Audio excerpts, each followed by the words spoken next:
Hello and good morning, Oh, Alex and his coffee. Thank you for joining us for Between Two Barbells. I'm one of our hosts, Tatum McCann. This is our other host. Alex Taros, There you go. the one and only. Um, the one and only. So today we're gonna cover a few different things, but we wanted to start off with last week we covered gym pet peeves, and we got a DM with someone, and they were talking about hogging machines and like taking over equipment when you're at the gym. Alex, is that something you've dealt with a lot? Oh yeah, definitely. Before I started at Metroflex, right, I was at a commercial gym most of the time, and I definitely can see where this person came from. There, obviously, there's like code gym verbiage slash just mannerisms of like, hey, this is a towel. Places it on a machine. That machine can no longer be used by anyone else other than the owner of that towel. And they could be doing, especially the more obnoxious ones, they can be using three machines at a time, right? Supersetting different movements and stuff like that. But I also think it's kind of ridiculous when we get to the more extreme end where you say, hey, I'm still using that, bro. And then you continue to have a conversation for about 5, 10 minutes, because then it goes back to what we were talking about last week with not letting other people continue their workout, right? Yeah. Yeah, I mean, when I briefly worked at a commercial gym in college, I feel like I dealt with more of that. Not so much being at Metro for any of the years or being at like a smaller, I feel like it's a big, much larger problem at commercial gyms than it is like private facilities. Um, but yeah, like we'd have that. I, being one of the people who worked there, I would just go up and be like, hey, my client's working in here. And that's like, it wasn't even a question. And I understand that's like kind of a dick move, admittedly, on my end. But Hmm. if someone's paying that much money for a 50-minute session, I don't really have time for someone to be spending that much of it. If I'm like looking to use something, it's for a reason. I can't really like wait for someone to be done with it. And then so you work in. Like Yeah, that's for kind of sure. how you make friends too. Like you work in, you'd be like, hey, can we hop in and work in with you here? And you Yeah, just kind of like make it work. yeah, Especially if it's not like plate loaded. If it's a machine that you're just scooching the pin back and forth, you can work in with people. You'll be okay. yeah. My favorite thing to tell people when like they're really worried about working in and stuff like that, because I feel like most of the time going to commercial gyms with general population, us being strength athletes, we're a lot stronger than the general population 80% of the time, right? Um, I always tell people like weight can be taken off the bar too, and you just put it right back on, and you make it work. Everyone's there for the same goal to just better themselves, and I think that's something that very much gets undermined in today's gym culture nowadays. Where you have some people that think that they're again better than other people, and they won't let them work in, they won't let them share equipment, and they're just, I'm better than you. I'm going to use the equipment. Like the guy you were talking about last week. I'm pretty sure he's the type of guy that doesn't let other people work in. Honestly, I have not seen him since, so I couldn't tell you, but probably. And Yeah. that's, I think, like a thing. If I can manage to like smoothly work in and work with when I was doing powerlifting, like all Hmm. of the big dudes, when I'm at my plate in a change deadlift and they're over here with 6 plates on the bar and it's still moving smoothly and we're all just kind of like working together to load, unload, and making it work in that regard, I feel like there's not really an excuse. Or like Oh, yeah. sharing platforms for weightlifting. I've shared platforms plenty of time. If you're up, you roll your bar to the middle, and then when you're done, you roll it off to one of the sets and like front or back, and you just scooch it over, and it's fine. Man, that takes me back to when we first started lifting with each other during COVID, when we were in basically a parking lot, because everything had to be outside, and it was 2 sheets of plywood and four cut up stall mats. The plywood was over a hole in the parking space that we were allotted to set these things up. But like, it was such a vibe, We would just, there would be four of us lifting on this janky setup, and we would just be blasting. I think at the time it was Disney music. So, which if you haven't lifted to Disney music, you're missing out. Um, Facts. yeah, that could be a vibe in itself. But it was a great time because then everyone interacts with each other. No one really has that just headphones in, I'm just gonna get my work done mindset, you know. Creates more of Yeah. a culture at the gym. Community. It's what it's Yeah, about. yeah, community. Bettering yourself and like iron sharpens iron. I know that that's like a trite saying at this point, but when we Mhm. talk about that, especially within gym culture, like it's a very real thing. If you're working out with people who are driven, who are dedicated, who are disciplined, and who are trying to get better, you just want to get better too. It's just a part of surrounding yourself with like the right kind of people. Yeah, for sure. So, All yeah, right. That'll end but our gym pet peeves for today. so Uh, now we're going to start off with, are we going to do it? yeah, go for it. Okay. Now we're going to go into a news segment called Coach's Corner, where we're going to talk about what it's like being a coach, different stories, programming. This is going to be the very informative portion of podcast of our podcast going forward. Um, and yeah, Tatum, what are we going to talk about today? Yeah, I figured to start us off with us both having been coaches for a while, just kind of talking about the weight and the responsibility and the role that a coach plays. Because I think a lot of the time, I don't call myself a personal trainer. I call myself a strength coach. And there's a number of reasons behind that, but one of them is because I feel like a personal trainer, their time kind of ends when you leave the session. Whereas when you're a coach, you are actively involved in all aspects of someone's life. It's not just what they are in the gym. There's like mental development in it, personal development, sometimes professional development. Like I've been used as a resource for all of that. I've been used as a like writing letters of recommendation for my youth athletes when they were getting into colleges. Like there's a lot more that goes into it than just like a what is in a session. So kind of going into the responsibility of coaches in that regard when it comes to like athlete development, athlete safety, and then competition. So there's a few layers that we can kind of delve into from there. Oh yeah, for sure. I know for me, being newer to the coaching world than you, I've kind of had to get tossed into the deep end, and it's just been this eye-opening experience of, wow, I have to do so much more for these people versus the average 24-hour fitness, LA Fitness, EOS Fitness, personal trainer, where they're just trying to fill slots in their schedule so that way they could just make money. Because at the end of the day, as a strength coach, you want your athletes to do so well and be at the top of their game whenever they step out onto the competition floor and even in training too. Obviously, we know through our experience that the majority of the time we have a lot more bad days than good days in training, but just taking on that responsibility to calm someone down, essentially talk them off the ledge some of the times. Um, and just go, hey, it's going to be okay. And, same thing with me. Whenever I've parted ways with athletes, I always tell them if you need anything, if you need a reference for work, school, whatever, feel free to reach out, right? The time that you spend with an athlete is so crucial. And, it could honestly make or break their lifting career, I think. So, Yeah. I think it's not even just like competitive athletes. I know most of your athletes right now are like competing. I would say that about half of mine at any given time are like actively interested in any kind of competition. Some of them are just like, I think Olympic lifting looks cool. Some of them come to me and they're like, yeah, I'm just trying to move better. And I'm like, have you considered this really intricate sport that'll actually drive you insane and is very tedious to learn? Because I have the thing for you.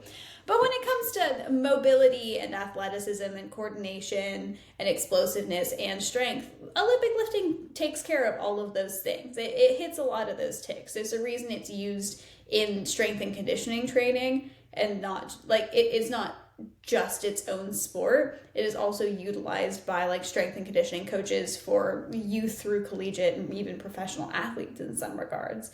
Like the power clean is such like a base level movement when you're talking about athletic training.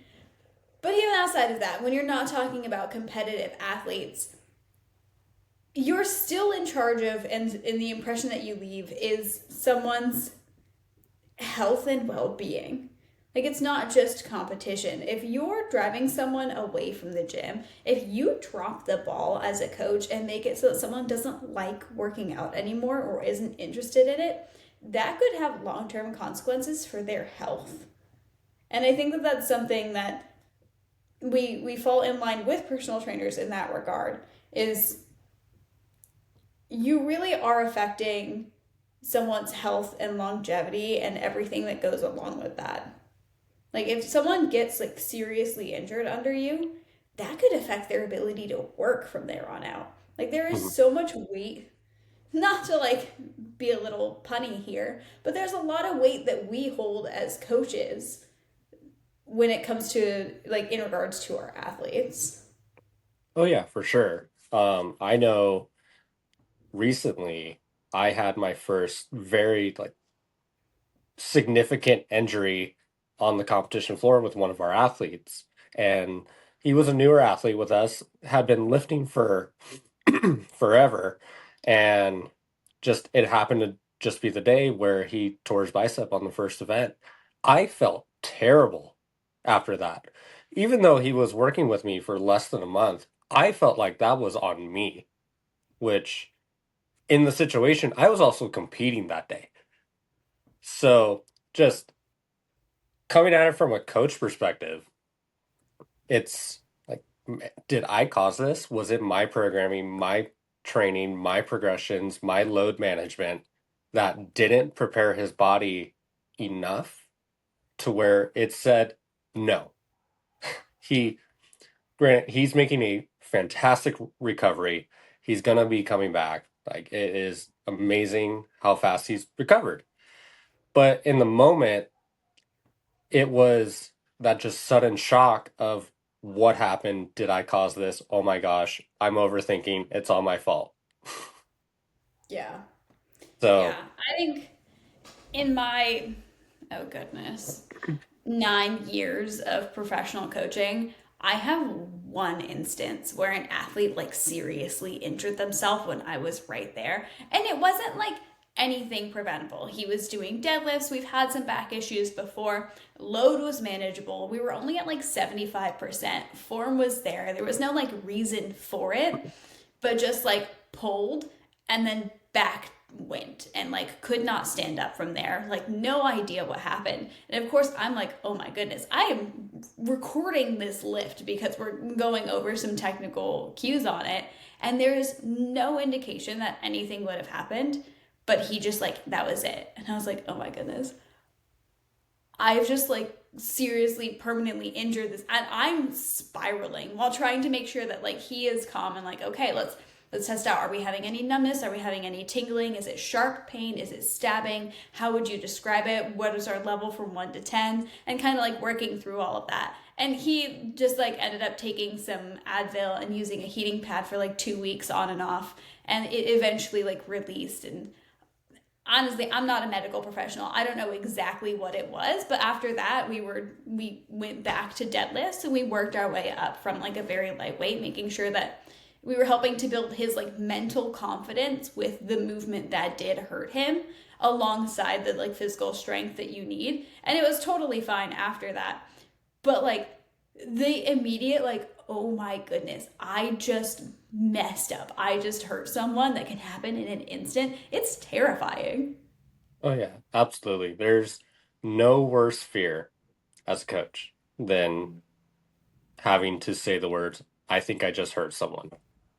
Yeah, I think that's one thing that like I know that it's something that you and I have both stood by for a long time, which is one of the reasons that like you coach for this team, is because I think that having acute injuries, overuse, stuff like that, sometimes there are circumstances that happen. Sometimes like a little bit of tendonitis pops up. Sometimes you catch something weird and like it happens. And there's rehab work that you can do. And most of the time we can train through like most injuries. There's a way to work around it. I mean, heck, I came in and did upper body less than 24 hours after waking up from anesthesia after my last hip surgery. Like there's a way to train basically whenever.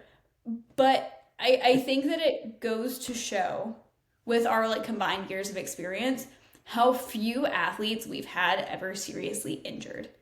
I not to be like controversial here, but I think if you are a coach who has a significant amount of your athletes who have been injured or are injured at any point in time, you're probably a bad coach. You're probably irresponsible. And this could kind of be harped on the coach, and what I strive to do is always stay current with the new information that's coming out, right? Because if you just stick to, let's say, the West Side barbell method, great method when it's used correctly. Um, but if you just stick to that method and just over and over and over and over again, one, your athlete isn't going to get stronger because their body's going to adapt. And two, just they're going to get hurt, right? And then that's where you have to be, a sensible coach to go, hey, we need to monitor load management. And then that's also why we have um, deloads and natural progressions. Like I keep programs simple, you know, when I try to program, and again, I just had, 4, 5 athletes at nationals, something like that, strongman court nationals. None of their programs I ever tried to reinvent the wheel. They individually each needed different stuff, which is again what they pay for. They don't pay for a PDF cookie cutter. This is just going to get you peaked if you do everything. I really enjoy the personalization of programming, where Mm. it's like I have one athlete. She really struggled with the dip in her overhead movement, so she's going to get a lot more activation, a lot more dip work. And then I had another one that has incredible leg drive, but just the shoulder stability isn't there. So he's going to get a lot more overhead stability work. Yeah. And, but again, it was just a simple progression. And I mean, we pretty much start all of our athletes on a like 10, 6, 4, 2, 1 program 10, 5, for, 3. Thank you very much. okay, well, um, I get it. Cardio is hard, but suck it up. It's going to make you Cardio stronger. is cardio. Um, but keeping programs simple is the best way that you could manage load. I tell all my athletes, use the week 1 of the microcycle to set a base. Week 2 will go after it because we're chasing stimulus, not weight, especially on the day, right? When you A lot of these coaches, they try to just put pounds and pounds and pounds. When we were at the old Metroflex, I remember there was a coach there. He made everybody do a 3 rep max, 5 rep max, just over and over and over again. And ended up with all of his athletes being hurt, And then luckily at our gym, those people get weeded out and then they leave and never come back. So, Yeah. I just think that like if anyone is ever like shopping for coaches, I think that there's like a couple things that you kind of look into, and you probably have your own ideas on this too. You've had to go through coach shopping more recently. I am a difficult athlete who doesn't like being coached, even though I recognize the need for one. So I like to think of myself as a special set of circumstances because I don't like being told what to do, even though I need to be told what to do. And it takes like a personal relationship for me to be comfortable working with a coach. But I think that there's like a few things that you look for. I think one is you look at someone's like certs and all of that are one thing, but experience I think matters a lot more. Like I think that there's a lot of really great weightlifting coaches who just have like a U style one. And like have never worried about anything outside of that. And like honestly valid. You have your U style one, but 15 years of experience and like a lot of work with competitive athletes. that to me means a lot more than you having gotten through like a lot of other whatever certifications. I don't care if you have your NASM. I got my NASM. It was not difficult. And like it is just it is what it is. But like certs, I don't care about that much. Experience, that means something to me. How your non-elite athletes are is another thing that I look at. Cuz elite athletes, as obviously they're not like easy to come by, but elite athletes, sometimes people are just like that. You get your Morgan Kings who like joined a CrossFit gym and a couple years later was like competing at the Olympic level for weightlifting. Like sometimes you just have people who are kind of freaks of nature in the best way possible. Some people are just really strong or really good at this.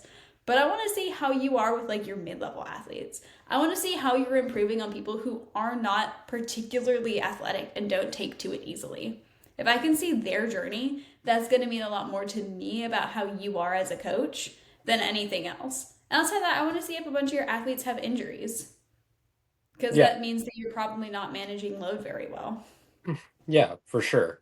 To kind of touch on, the coach shopping and finding the right fit for yourself and your coach. So I had the same coach for 4+ years. I don't remember exactly how many years I was working with him. We did a lot of really great things. With that coach, I went to a couple nationals. We got an Arnold invite. Just one after another, we were just slowly knocking down the goals, which is again what you want. And then it was time where I felt like it was okay to part ways. And I remember when I had my consultation call. And if you don't have a consultation call and you just sign up with a coach, you are doing it wrong. So Cody was the first person that told me, go talk to other people, go find the right fit. I may not be it, I may be close, but there might be someone better for you than me. So, and I feel like it's that level of just being upfront and just, hey, I understand that I'm a good coach, but there's probably better for you out there is actually what brought me back. On top of him knowing a lot about the sport, having 10+ years in strongman and developed an entire company and an entire strength team built upon strength sports. Um, that's how I found my coach. Just that upfront present, like, hey, I know what I know, and that's all I know. You and I are going to work together as a team, and then we're just going to build off of it. And it definitely took some time for us to learn each other, learn our kind of mannerisms, our tendencies, uh, his weaknesses in me, and where I also felt the program was having not the best outcome, but then he was so open to having minor tweaks where I could just text him and go, "Hey, I think we could get a little bit more out of this." And he goes, okay, we'll change it next week because obviously that session is done for the week. And I just, hats off to those types of coaches. I know I also try to be one of those where if we're not the right fit, don't just come up to me and go, hey, I want a program on Monday. Go talk to people. I am confident in my ability to be a coach and to put myself out there and to also be truthful. Like, I understand I'm not everyone's end all be all. There's a lot of great coaches out there. Yeah. So, Yeah. I'm 100% with you. And I think that's one of the things of part of the reason that we always give like a complimentary first session is one, I think that it just kind of helps you to like set expectations on what this actually looks like. And two, I always tell people like it's for the vibes. Like I'm not for everyone, either as a person or as a coach. I'm not for everyone. And I'm really well aware of that. I have athletes that like we've done our first session and I was like, hey, you seem super cool. And if you want to work with me, I am happy to do so, but I think you might be better suited for a different coach. I don't think that like my style, my intensity is going to be the right thing for you, which is again not a problem. Don't mind the dog popping up on screen right now. I'm just like it's kind of like that. hi, Chico. Hi, Puck.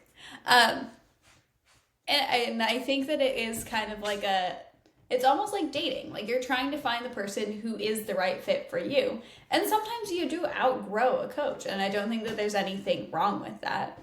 I do think that it can be like a red flag of sorts if you have an issue with a program and you respectfully bring it to your coach and it's being just like immediately dismissed. Just like when I joined that kind of guest lectured talking about Olympic lifting and then my experience coaching at Cal State Fullerton that one time, one of the things that we just kind of did like a Q&A at the end of it, and they were like, what is one thing that like you think about a lot when you're programming or working with athletes? And I was like, most athletes won't ask why. Some athletes will ask why on everything that you do. So when it comes to the way that you cue and your programming and everything involved in that, have your answers ready. Because again, most athletes won't ask why. A lot of them are just like, please tell me what to do. I'm paying you so I don't have to think. I love that. I sit in that space once I really, really trust a coach. But to get me to that point, I am going to ask why on every single thing that you do.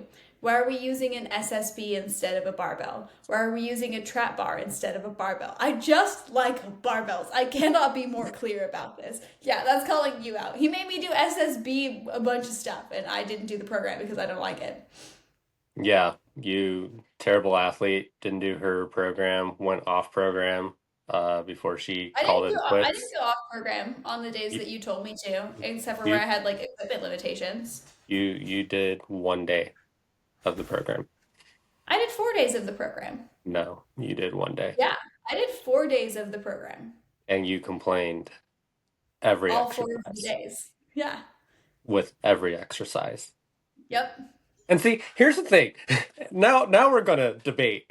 Um, with you, again, for our viewers, the intent of this program was to get Tatum better with weightlifting and jujitsu. So naturally, when I get an athlete like that, I've never done jujitsu. I am arguably a mediocre weightlifter on a good day because of my mobility. Um, I tend to look at, okay, what positions is she going to be exposed to a lot? So that's why you you had different movements, you had different stimuluses. Yes, you love a barbell. How many sessions or days, months, weeks have you just barbell back squatted or front squatted? Ever in my life? Just on a random, like, throw out a number because I know the number. It should be you barbell back squat every session you have a squat, right? As an Olympic weightlifter. Not necessarily. What else do you squat? Well, sometimes you do barbell front squats, and sometimes you do overhead squats. Right. But with a barbell. Yeah, barbells are the best. Outside of that, I'll Okay. do like some dumbbell work. Like I've done dumbbell, kettlebell, goblet squats and things like that. Just don't like Yeah. SSBs. But having that different stimulus and changing the load on your body would have made you stronger than doing a full barbell back squat cycle because you're not used to that type of load. So we could have done lighter weight, less intensity, and you would have still have seen probably the same amount of strength gains than just doing a barbell back squat program. And that's why the SSB bar was thrown in there. See, I hear you. And I will happily cede. You're not wrong. You're not wrong at all. But part of the reason we do programming is not just because the goal is to get stronger. Yes, that is ideally the point. But you also have to work with the athlete that's in front of you. Oh When you yeah, have for an sure. athlete like me, I'm not going to do an SSB. I simply will not do that program. I will stick to a barbell. But It's is that uncomfortable. My shoulders are too narrow. but You didn't tell me that part. You told me that it was too heavy for you to dig out at the It corner was at your also gym. too heavy. Our SSB is like 65 pounds. Yeah, Trying to do Bulgarian split squats with that, or the weird SSB good mornings, that was way too rough. It was too heavy. It was an equipment limitation. And also, my shoulders are too narrow. SSBs are really uncomfortable. I just thought you were stronger and I had more faith in you to get the work done. But but again, like yes, you do work with the athlete at that point, which I did work with you, Yeah. right? Yeah. Yeah. So all this coming at me with the SSB work, the trap bar work, like I felt like I had to defend myself right there for a little bit because you're over here just ga ga ga ga. And then I'm like, no. No, no, your program is solid, and I would happily recommend that to another athlete in my situation who's just not me personally. There's absolutely nothing wrong with the program. I'm just a difficult athlete, and I know that. And you Mhm. also know that. Yeah. But then kind of going back to, the talk that you had with students at Cal State Fullerton, having gone through the kinesiology department there, having my degree and talking to different professors, my biggest mentor there was Dr. Robert Lockie. Love him. Great guy. Um, just one of those guys where started talking to him about different topics in the strength world, and then we just became friends. Um, his big thing when going through his classes was you should be able to answer the why to anything that you program because you never know when you're going to get that question. And if you don't know the answer, you probably just lost a client out the door. And two, stay in your lane, right? And then that also ties back into, not being the best fit for athletes and stuff like that. His best story was at the end of every class, he has a big group project. It's very stressful having to do that. And it involves a presentation. Normal length of the presentation, I believe, is like 20 minutes. And the best thing that he told us is don't be the group that picks a double amputee and give them a plyometric program. It's okay to stick with a college football player, college basketball player, women's volleyball player, and just vibe in there because you probably played some sort of team sport growing up. You know what the training is like, and that's okay. You know, some people are really good for general population people. Some people are good for elite athletes. I mean, that's why all these professional sports teams have strength and conditioning coaches because it works.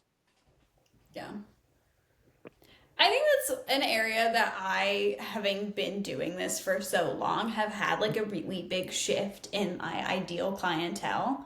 Because when I was younger, I was like, I want high school and college age athletes. Like, specifically college age athletes. Give me your like 18 to 22-year olds and let me just turn them into weightlifters. That's like all I wanted to do.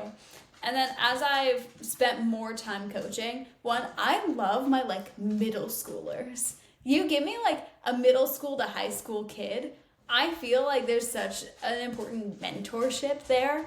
And I absolutely love that, especially my young women. Like having been the person to come into the gym and start competing at Olympic lifting at 15 years old and being the only high schooler there for a long time and one of the very few women in the gym at the time, which is a huge cultural shift that has happened over the last 10 years, is the amount of women in the gym. Because I could name every single woman who attended the gym when I started going there, because there was like less than 10 of us.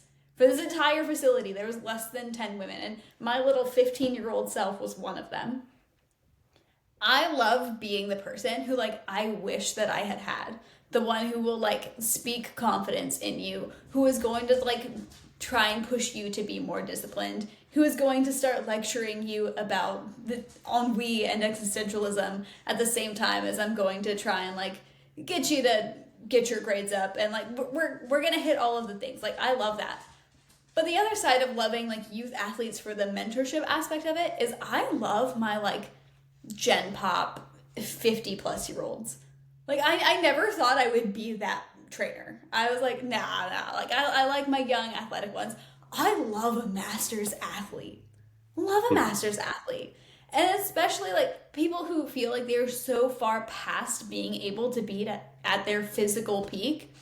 I've had one of my clients who I worked with for many years before I moved. Um, I think we were about a year into training together, and he's still like, he wanted to get the Olympic lifting stuff down, but mobility was a huge limitation. You recall him in like the beginning, Yeah. huge limitation. Like, couldn't even do like a proper barbell back squat with any degree of depth. Like, just the balance wasn't there, the coordination wasn't there, the mobility wasn't there. So we had to build from ground zero. Like, all right, we're gonna try just balancing on one foot for 10 seconds and seeing how we can manage that.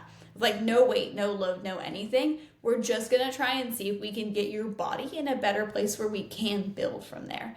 And we did. And it took us like 2 years until we got an overhead squat with like actual depth and an empty barbell. And it was an amazing moment for everyone involved. We were so hyped that day. It was awesome.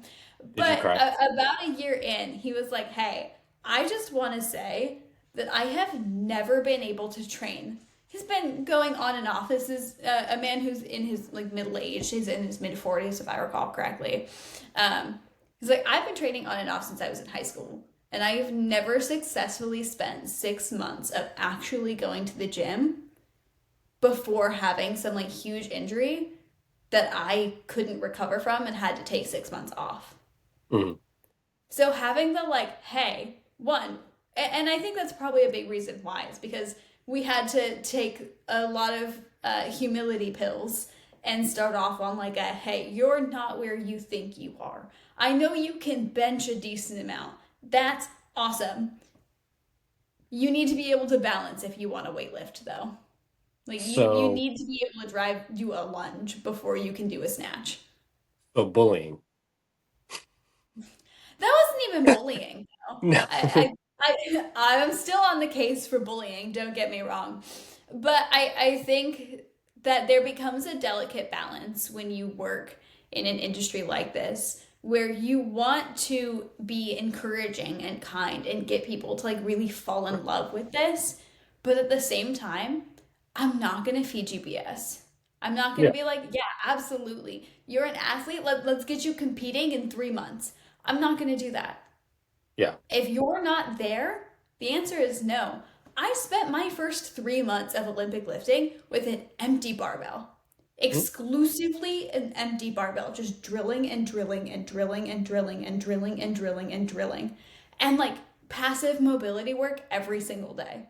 You don't know Mhm. why I can literally make my butt touch the ground at the bottom of a squat?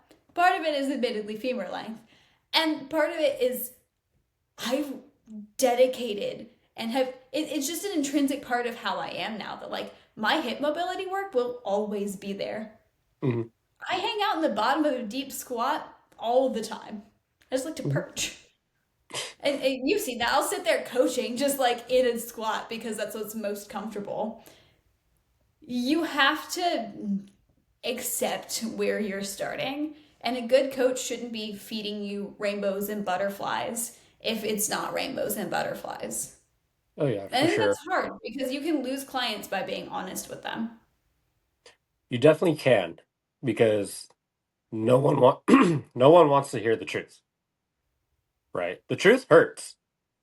Like I even for me, from an athlete perspective, again, when I started with Cody, I sent him a video of my log and he goes, "Man, you suck." Just very bluntly, but it was what I needed to hear, right? And now I do again so much drilling with my log technique. I I mean it's gotten my shoulders healthier, it's gotten my joints healthier because I wasn't focused on having to lift in that 90 plus percent. I could hang out in the 60 to 40% range and just drill and drill and drill. So the truth does hurt, but a lot of people need to hear it, and ultimately it's like that's what's going to make them better. But to touch on what you were talking about making someone really enjoy lifting, falling in love with the sport, I feel like that's also on them because they have to love it just as much as you love it, right? It's like I love strongman. You know me. It's the main topic that I talk about almost every time that I Yeah. see you, interact with you, and I enjoy talking about the sport. I enjoy talking about results, how to train it, how to compete in it. And I feel like if someone doesn't reciprocate that, they're just going to have burnout, you know? I feel like a lot of my athletes, I could call them up and we'll be on the phone for 2+ hours talking about the sport. Just because there's that investment of I really enjoy this and I want to be good at it. And I think that has to be there before you even get into the sport with a coach, jumping in with both feet. And I think that it has to be a mutual thing rather than Yeah. just a one-sided coach thing trying to get the athlete. Because at that point, you could be jamming a square peg into a round hole, you know? Yeah. I feel like that can be hard though, because I totally get that, and there has to be some level of buy in from an athlete. But at the same time, again, having worked with like youth athletes whose parents are kind of forcing them into it, Mhm. I think that you can be so excited and so enthusiastic about it that people will fall in love with it because of how you talk about it. I think that there is like a bit of a, I don't know how I want to say this, but I think that as a coach, you can create more buy-in than you originally have. You can kind of um, harness your own energy and kind of just like build that up in your athletes. And I don't think it works with everyone. I think it's probably more specific to youth athletes. But I do think that when you show up and you are excited and you are on it every single day and you're just like really passionate about what you do, that passion can translate into passion that your athletes hold too. And eventually, they've just been doing it for so long that you lose sight of what life is without whatever sport it is happens. And it becomes so intrinsic in who you are that you can't imagine life without it. Yeah, for sure. And I mean, we could get into that today or another episode about how, retirement can really mess with an athlete mentally and just stuff like that. I mean, even for you, accomplishing what you set your career in weightlifting on, you accomplished it, which, that's an incredible thing to happen. Not many people have it happen. But then the question becomes, what's life after this? And now, you found jujitsu and you're getting back into weightlifting again and stuff like that. And I feel like it kind of tests the athlete after of like, man, what do I do with my hands? Oh, I've got that's an episode for another day because I think I could probably talk for an hour straight just on my own personal experience. Going through multiple surgeries where I didn't have lifting, but I still had an end goal versus reaching my retirement and just the absolute abyss that you fall into when you have accomplished your goal and there's just nothing left to work towards because it is an abyss. But that's a story for another day. How do you? I mean, we're touched like very briefly on athlete mindset and kind of how what that looks like and how coaches manage it. How do you feel like you have dealt with, or do you have like stories of how you've dealt with athletes who are having like a hard time with stuff that has nothing to do with lifting? Because I feel like as a coach, you're like also kind of a shrink and a best friend, and you fill a lot of roles. And I know that like I've had some bombs dropped on me when it comes to athletes mid session when I'm like, bro, vibes are off. What is going on? How do you deal with that? So, yes, I have had a lot of this. I really just try to bank on the fact that the gym, at the end of the day, and this is also can be a topic we talk for another day, nobody cares. Nobody cares about what you're lifting, how you're lifting, and stuff like that. Walking in the door is always the hardest thing to do on any given day when you're heading to the gym. Yeah, sure, there's days where you're really excited to go train and you look at your program, you're like, man, I cannot wait to go to the gym. This is going to be the highlight of my day. But again, that's not the case most days. And I always tell people this is the most consistent thing that you're going to have. And I know that that's very against what we've been talking about this entire time. But if you think about it, a 45-pound plate is always going to weigh 45 pounds.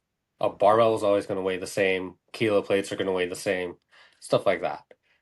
And I feel like that kind of gives athletes that reset of, hey, I can leave everything at the door and this is all consistent. The weights are consistent. Obviously, movement patterns are consistent, but I could do the best that I can today and make myself better. And then it's just reinforcing the good things. Like, hey, your log dip looked really good today. Last week it didn't. Let's ride that wave. Mhm. Finding just the little stuff.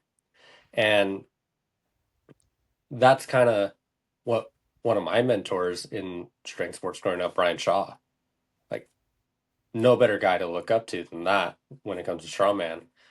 But he's always saying just 1% better. Look for something to be positive in a world full of negative.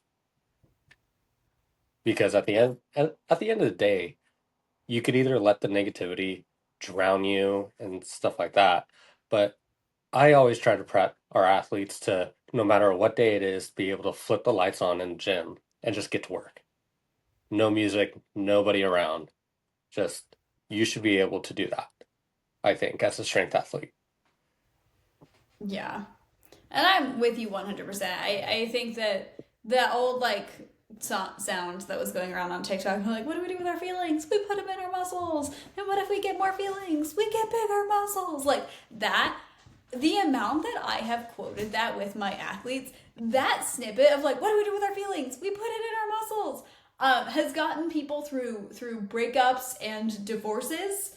Yeah, dealing with athletes who are like actively going through divorce, that's a pretty fun one. Affairs, that's gotten us through not getting into your dream colleges. That's gotten us through identity crises. Like I can't name as enough things that like bombs just drop sometimes. I'm like, all right, you wanna we're gonna put this in the muscles, and they're like, yeah, let's just put this in the muscles today. And I'm like, all right, let's go. Oh, the boy you like doesn't like you back.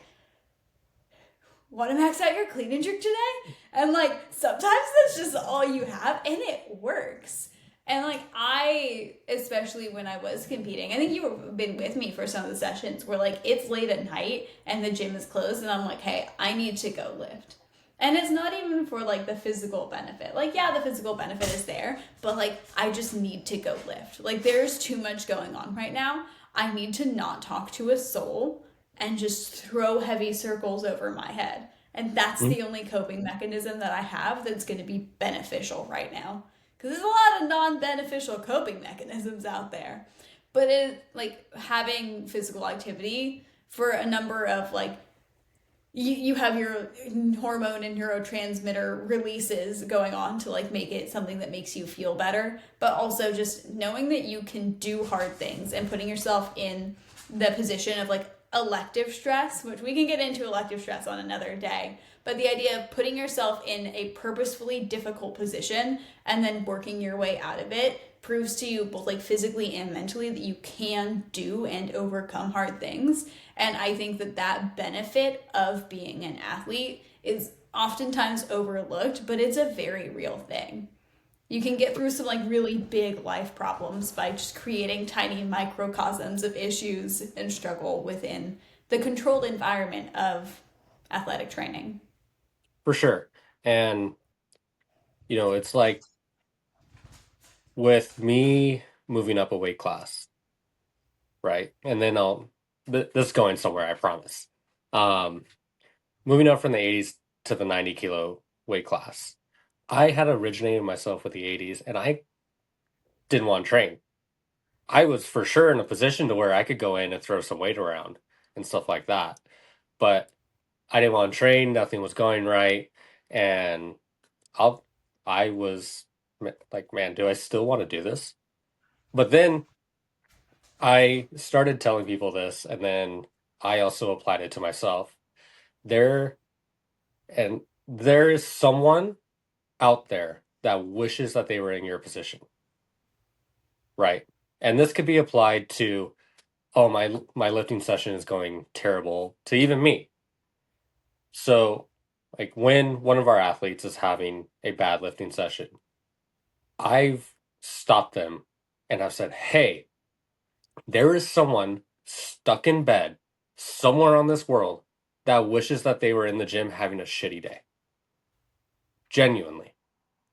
So it's like, yes, hard days are hard, but we can do hard things because there's someone out there that has it worse than you.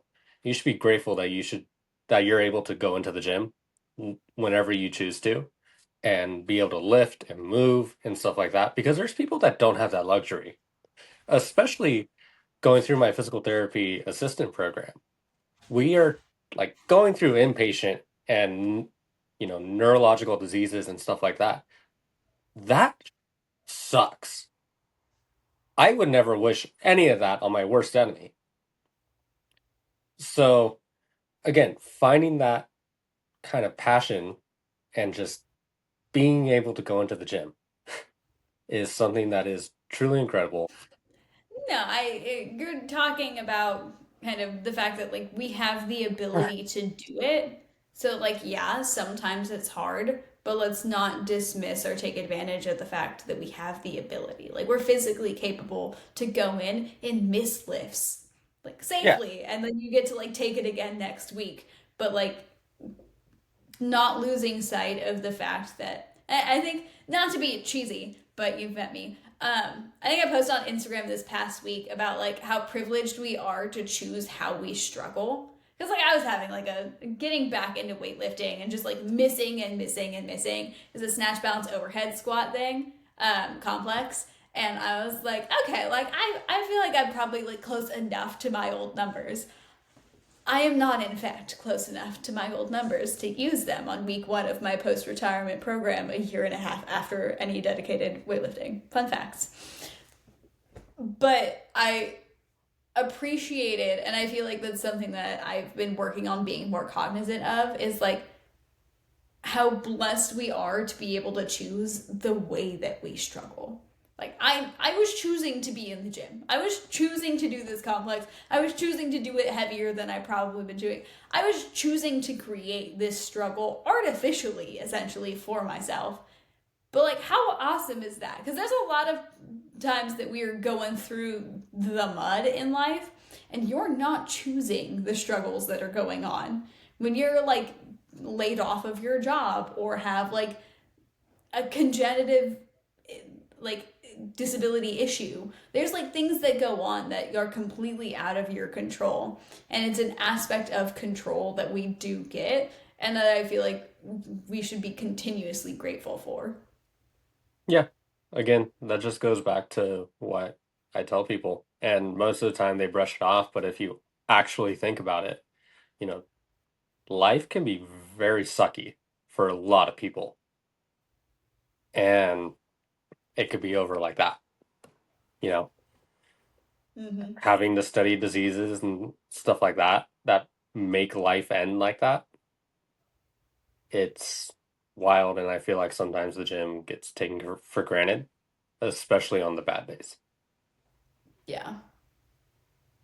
It's like, look, I'm not going to claim to be better than anyone. I've had my fair share of, like, you know what? Screw this. I don't even want to do this anymore. This is a waste of my time. Like, I've had my fair share of not appreciating what it is that is in front of me. I mean, I think you've watched me, like, full blown crash out.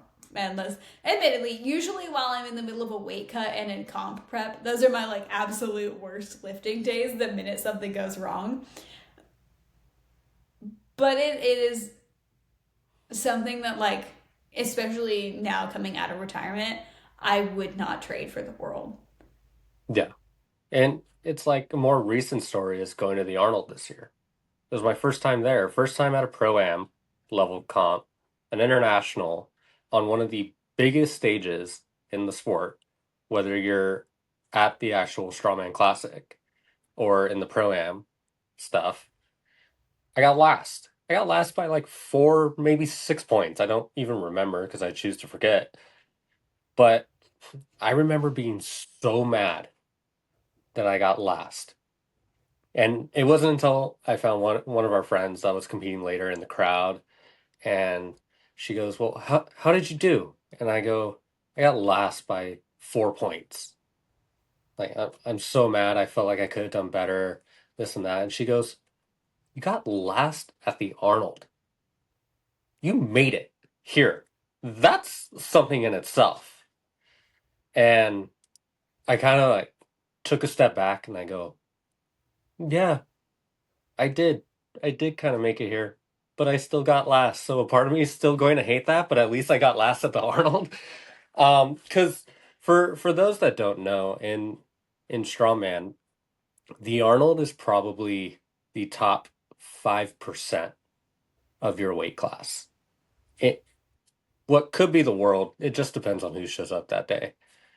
Um, but to even make it into that caliber group is something that a lot of people don't even get to experience in itself. So I'm happy that I went. Am I still upset that I got last? Yeah, but that's only because I'm a stubborn person and I want to win. I want to win everything. But just going back to not not many people are going to make it in sports. So just be grateful. Be grateful for the experiences, learn from the experience, and just grow. You can never stop growing as a human being, right? With experience, stories, stuff like that. And it was arguably probably one of the most fun, chaotic weekends we've ever experienced as a team. So, so yeah, The Arnold was a lot. the Arnold was a lot. For those that are going next year, we could do a whole episode because you're going next year. Yeah. Um, I'm we could excited do though. we could do a whole episode on how to even navigate the Arnold. Yeah. So, but Yeah. shout out to North Market. If you're going to the Arnold, go to North Market for food. It's walking distance. It's like a packing district type place with a ton of restaurants, and the food is so good. I don't think you went with us. Maybe on I went weigh-in there a day. couple times. That's where I got all of the stuff to refeed our athlete after she made weight. Yeah, And then I went another time because theoretically I'm supposed to eat. theoretically. Yeah. Theoretically, I cannot survive on Monster and Monster alone.